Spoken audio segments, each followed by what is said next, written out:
Mas Azhar membaik kondisi jantungnya setelah melakukan perubahan pola makan. Iya, jadi memang banyak perbaikan setelah ganti pola makan. Nah, emang dulu gimana gejalanya jantungnya itu, Mas? Nah, serangan jantung sudah dipasang ring. Oh, dipasang ring? 2. Oh. Jadi 2 di jantung, satu lagi yang ketiga Lord of the Ring suffering. Maksudnya? Yang ketiga di cincin, jadinya suffering. Oh, suffering. Jadi kita trilogi udah. Oh, trilogi.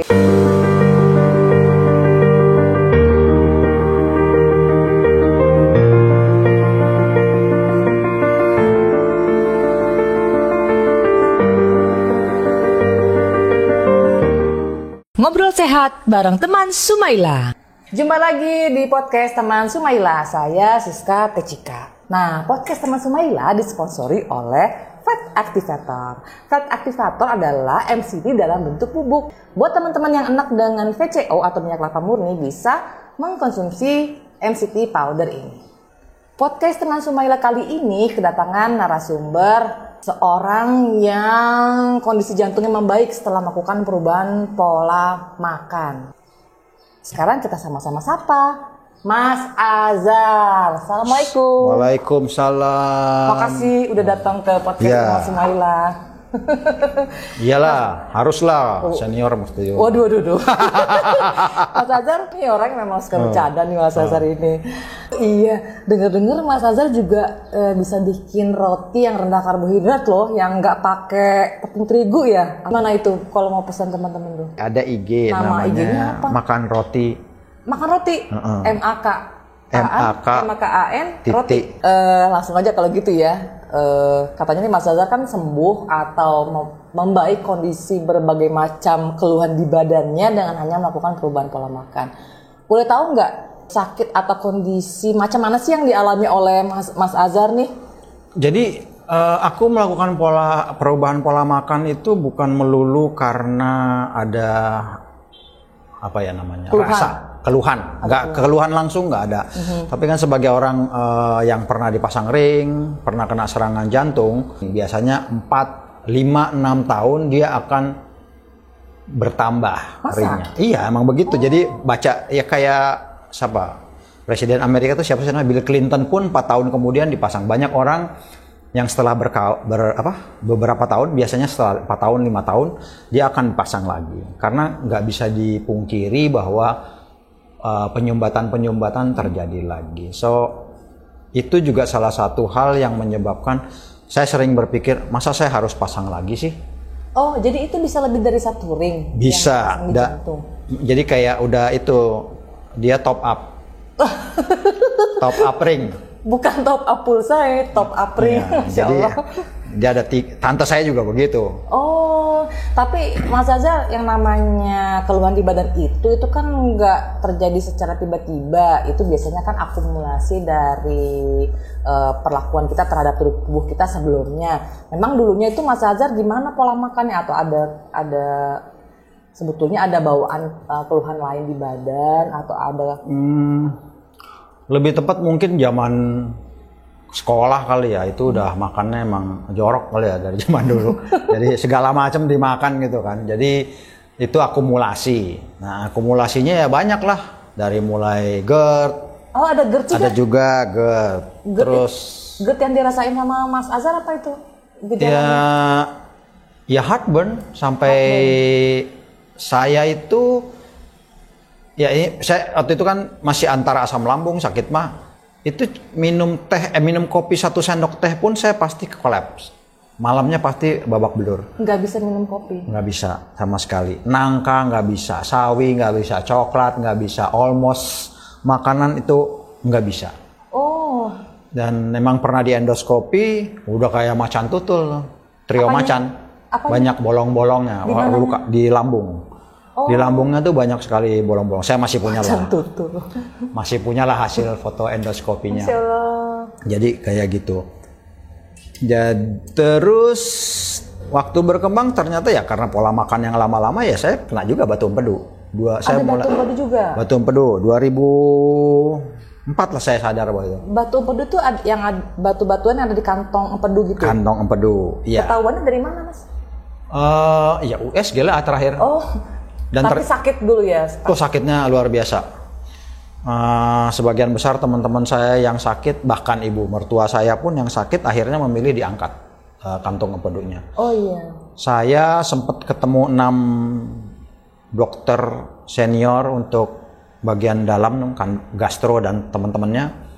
3 menyatakan diangkat aja, 3 bilang jangan. So jadi 50-50 akhirnya saya bertahan. Nggak diangkat? Nggak diangkat. Sampai sekarang? Sampai sekarang, sampai bertemu KF ya nyaman-nyaman aja. Oh, tapi kan ada batu loh. Oke, mungkin beberapa orang katanya dengan perubahan pola makan bisa menghilangkan. Kalau saya praktis nggak setelah lakukan medical check up nggak hilang, dia mengecil tapi nggak mengganggu sama sekali. Jadi udah praktis setelah ganti pola makan lebih dari 4 tahun nggak pernah sekalipun membawa masalah. Sebelumnya hampir seminggu sekali, seminggu 2 kali. Udah nggak mengalami keluhan lagi sakit segala macam di bagian situ ya? Nggak, udah nggak ada gangguan. Jadi kena GERD, terus kemudian batu empedu, terus jantung, terus yang itu dulu kan fatty liver ada juga. ada fatty liver. Oh, fatty liver itu perlemakan di liver ya? Ya, perlemakan liver, terus hepatitis A. Pasti Mas Azhar juga mengkonsumsi banyak obat-obatan dong ya? Makanya saya bilangin, ya kan yang namanya obat itu mestinya punya periode tertentu kan. Ya 1 bulan, 2 bulan. Nah, kalau makan obat disuruh seumur hidup itu bukan obat, itu namanya lauh. Bener juga. Dan saya nggak suka hal tersebut gitu loh, karena obat untuk keperluan tersebut itu per hari bisa antara 196 sampai 198 ribu per hari itu untuk obat. Sedangkan saya makan siang di proyek aja mungkin cuma 15 sampai 20 ribu, kan kayaknya nggak fair. Obatnya lebih banyak, makannya lebih sedikit. So ya itu juga yang memicu saya nggak pengen sakit dan nggak pengen makan obat lagi. Kemudian apa yang dilakukan oleh Mas Azhar untuk mencari kesembuhannya nih? So lari ke olahraga. Alasan olahraga ya mungkin itu saya berharap sembuh, tapi pada waktu itu saya pikir ya sudahlah, paling nggak ganggu. Ternyata oke. Tunggu dulu, jadi olahraga itu dilakukan setelah ini dalam kondisi jantungnya daringnya itu olahraga. Iya. Olahraganya apa, Mas? Ya cuma lari. Karena saya taunya kalau olahraga itu lari. yang lain bukan olahraga. Jogging, itu maraton kayak gitu-gitu ya? Yang lain beban. Kalau ini kan nggak lari. Oh. Lari itu olahraga. Lari. Oh, jadi justru setelah dipasang ringnya di jantungnya, Mas Azhar rajin olahraga ya? Iya, walaupun sebenarnya sih dari dulu juga olahraga. Oh, dari dulu memang udah olahraga. Iya. Terus selain melakukan olahraga, apalagi yang dilakukan oleh Mas Azhar untuk memelihara atau menjaga kesehatannya? Sebenarnya saya tujuan olahraga supaya ngilangin obat. Jadi pada saat saya mulai olahraga itu praktis banyak obat yang udah saya buang. Oh, udah mulai Tapi dengan pakai ketar-ketir, semoga nggak kena lagi gitu. Terus tadi kan Mas Azhar katanya juga kan membaik kondisi tubuhnya dengan segala macam keluhan-keluhan di badannya dengan melakukan perubahan pola makan nih. Kayak gimana tuh Mas pola makannya? Saya orang yang nggak begitu suka cari informasi. Jadi saya dapat informasi pola makan ini pun dari istri saya. Yang kebetulan dia pengen menerapkan itu. Saya sih nggak peduli ya, karena saya pikir saya lari-lari aja lah. Lari-lari aja. Nah, tapi karena dia tiap saat sering kali komen soal pola makan ini berkali-kali gitu, akhirnya saya baca juga. Oh, ternyata saya nggak ngarepin bisa walaupun memang diceritakan banyak yang sembuh atau membaik gitu.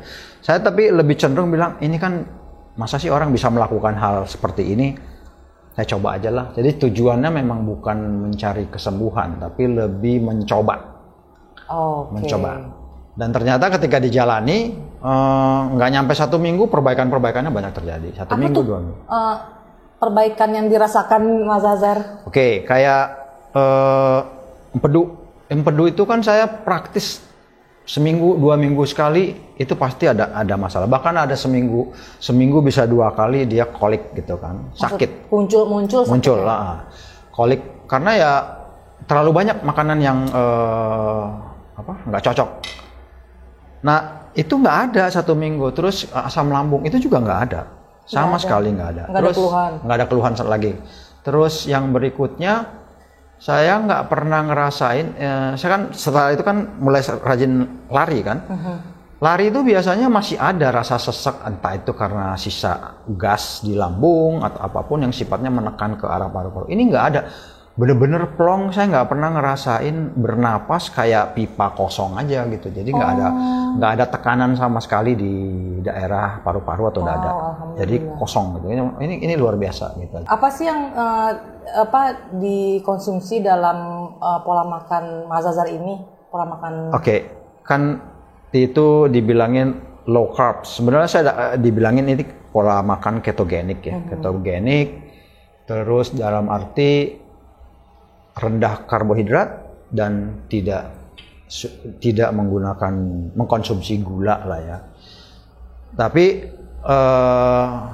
dan memang beratnya adalah di situ karena kedua jenis ini, gula dan karbohidrat, satu menjadi nikmat dan gurih, yang satu menjadi menyenangkan gitu kan. Dan hidup udah pahit kok sekarang dihilangin juga gulanya gitu kan. Jadi kok kayaknya aneh, tapi ya sudahlah. Jadi dengan mengurangi karbohidrat, terus mengurangi gula juga. Mengurangi karbohidrat, terus mengurangi gula. Terus yang berikutnya, hal yang paling challenging sebenarnya, kita dianjurin untuk puasa berjeda kan, intermittent fasting. Nah, intermittent fasting, saya ngelihatnya itu kan dibilangin 16 jam puasa, 8 jam opening buat makan gitu kan. Sebagai orang yang tumbuh dengan budaya Islam, 16 jam itu bukan satu tantangan. Karena kan dalam Islam puasa 13-14 jam itu kan biasa. Udah biasa. Jadi saya pikir, alah cuma nambah 2 jam, 3 jam masa ya nggak kuat gitu. Apalagi boleh minum, boleh masuk cairan. Sebenarnya ini hal yang sederhana. Bisa lah ya. Nah, jadi 16 jam nggak terlalu masalah ya. Saya nggak ngalamin hal-hal aneh-aneh, bahkan terlewati begitu aja. Terus yang dianjurkan dikonsumsi dalam melakukan pola makan rendah karbo yang dijalankan Mas Azhar kan itu kan real food ya. Kurangin karbohidrat, terus kemudian juga tinggalkan gula. Terus kalau menurut Mas Azhar, untuk teman-teman yang mengalami kondisi tadi, keluhan-keluhan di jantung, empedu ginjal, kemudian juga ada hepatitis, fatty liver dan sebagainya, itu yang dijalankan pola makan rendah karbohidratnya yang seperti apa nih? Apa sama aja dengan pola makan rendah karbo yang lain? Kan terakhir baru tahu sebenarnya namanya itu kan ketogenik, terus ada fasting. Oh ternyata orang bilang KF atau ketofastosis. Oke. Jadi namanya ketofastosis. Namanya ketofastosis. 8 bulan setelah saya jalanin KF, itu jantung saya yang sebelum membesar, itu kembali ke ukuran normal. 8 bulan tuh? 8 bulan. 2018-nya saya periksa jantung, itu aritmia saya hilang. Dinyatakan tidak ada. Mas Azhar memeriksakan diri ke dokter? Periksa medical check up, full medical check up. Nggak ada, saya pun yang namanya aritmia itu udah nggak ada. Udah nggak ada juga? Udah nggak ada. Seminggu lalu saya juga periksa jantung, yaitu dokternya bilang, kamu di usia sekian, dengan jantung kayak begini, jantung saya dia bilang sangat bagus. Biasa dia bilangin, gantung, dikasih 2 jempol. Alhamdulillah, Masya Allah. Mungkin teman-teman ingin tahu, kira-kira cara melakukan ketonya Mas Azhar nih kayak gimana nih?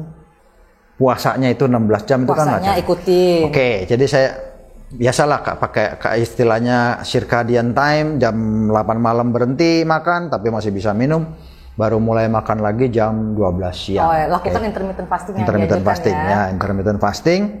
Ya buat muslim nggak ada masalah lah ya, 16 jam, apalagi pakai minum, pakai tidur pula lagi banyak, nggak masalah. Terus yang berikutnya kan ini ada tiga fase sebenarnya. Sebenarnya 3 fase itu ya induksi katanya untuk pengenalan lah ya buat badan. Dan cara terbaik adalah memang menggunakan hanya real food hewani. Oh, itu fase Real, awal. real food hewani itu karena ya dengan asumsi mau menurunkan gula darah tubuh kan. Semakin rendah atau di bawah nilai yang dianjurkan, ya makin baik. Nah, gitu kan. Jadi saya sebenarnya mengalami fase induksi nggak nyampe 10 hari. Nggak nyampe 10 hari saya sudah disyarat di bawah 80. Udahlah kita naik ke fase yang lain yaitu konsolidasi. Boleh fase masuk sayuran. Ya?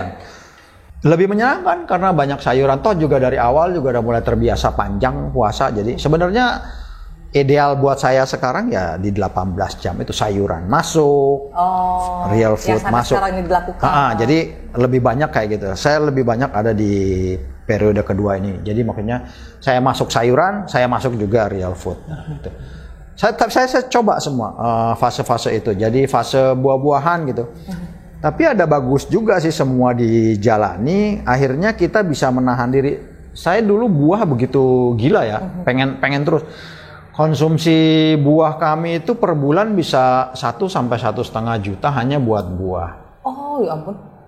Jadi dengan adanya KF di pola makan sebelumnya. Di pola makan sebelumnya. Jadi dengan pola makan ini langsung itu tempat-tempat buah itu kita nggak tengok-tengok lagi, ganti ke real food semua kan. Jadi sedih juga sih nggak pernah ke toko buah.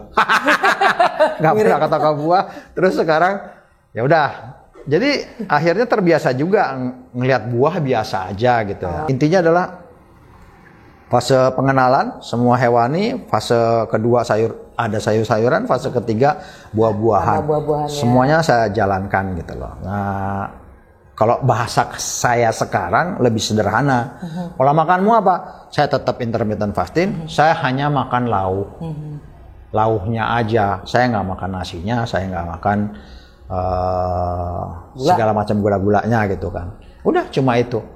Aku ada pertanyaan nih. Jadi menurut Mas Azhar, pola makan rendah karbohidrat ketofastosis ini aman ya? Buat saya sih aman ya. Ini pola makan yang paling baik yang aku kenal. Karena satu, dari pengalaman saya sendiri, hampir semua keluhan akan penyakit saya selesai. Ada banyak hal yang membuat saya makin yakin bahwa ini sebenarnya baik gitu loh. Ayah saya itu mungkin sudah tidak berapa bulan nggak bisa membuka jarinya, bahkan semua join-joinnya, sendi-sendinya itu kaku, nggak bisa digerakin. Tapi nggak nyampe 3 minggu lah ya, itu terbuka semua tangannya sendiri. Oh, maksudnya tanpa ada tekanan atau itu dia tangannya menjadi lunak, sendi-sendinya lunak dan terbuka. Dokter waktu itu pernah bilang, ini kalau dia sampai datang ke rumah sakit 6 bulan atau 5 bulan setelah perawatan terakhir, berarti kamu benar ngerawat dia. Biasanya orang yang seperti ayahmu ini nggak nyampe 1 bulan akan masuk lagi rumah sakit. Berarti kamu telah memberikan perawatan yang benar katanya dengan pola makan tersebut. Dokternya nggak mau tahu saya memberi pola makan kayak apa, tapi dia bilang kamu merawatnya benar. Udah. Oh, alhamdulillah. Jadi itu udah cara yang paling benar. Boleh saja orang nggak mau ya melaksanakan pola makan rendah karbohidrat ini, tapi at the end of the day saya selalu bilang this is the last hope. So agak susah bagi saya untuk beralih ke pola makan lain gitu loh. Bukan berarti saya menjalankannya secara kaku, tapi ya mungkin saat ini kalian tidak mau melakukannya, tapi satu waktu this is the last hope yang bisa kamu harapkan.